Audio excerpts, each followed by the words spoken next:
জাতীয় নির্বাচন এবং গণভোট সামনে রেখে বুধবার প্রধান উপদেষ্টার কার্যালয়ে সরকারের উচ্চ পর্যায়ের জরুরি বৈঠক অনুষ্ঠিত হয়, যেখানে প্রধান উপদেষ্টা ডক্টর মোহাম্মদ ইউনূসের সভাপতিত্বে নির্বাচনের সার্বিক আইনশৃঙ্খলা পরিস্থিতি নিয়ে আলোচনা হয়।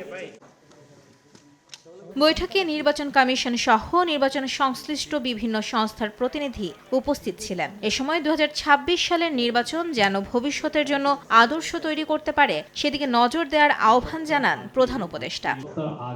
এদিন বিকেলে রাজধানীর ফরেন সার্ভিস একাডেমিতে বৈঠকের বিষয়ে ব্রিফ করেন প্রধান উপদেষ্টার প্রেস সচিব শফিকুল আলম। গণভোট এবং পোস্টাল ভোটের কারণে ভোট গণনায় দেরি হতে পারে বলে ইসির তরফ থেকে জানানো হয়েছে বলে জানান প্রেস সচিব। শুধুমাত্র তো ইলেকশন হচ্ছে না, সাথে একটা রেফারেন্ডামও হচ্ছে।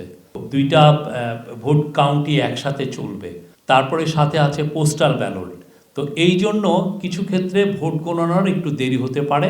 বাছাইকৃত কাঁচামাল ও স্বয়ংক্রিয় ইউরোপিয়ান মেশিনে তৈরি হয় all time honeycomb, all time healthy life.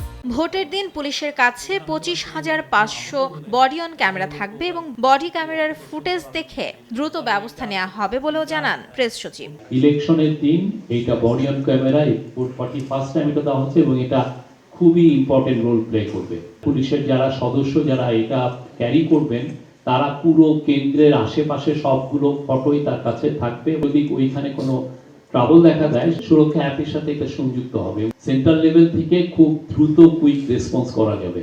আসন্ন নির্বাচনে নিরাপত্তা নিশ্চিতে 1 লাখ সেনা, 5,000 নৌ এবং 3,500 বিমান বাহিনীর সদস্য দায়িত্ব পালন করবে। এবং শারদীয় দুর্গাপূজায় আমরা খুবই মাইমুনা হায়দার চৌধুরী, সময় সংবাদ, ঢাকা।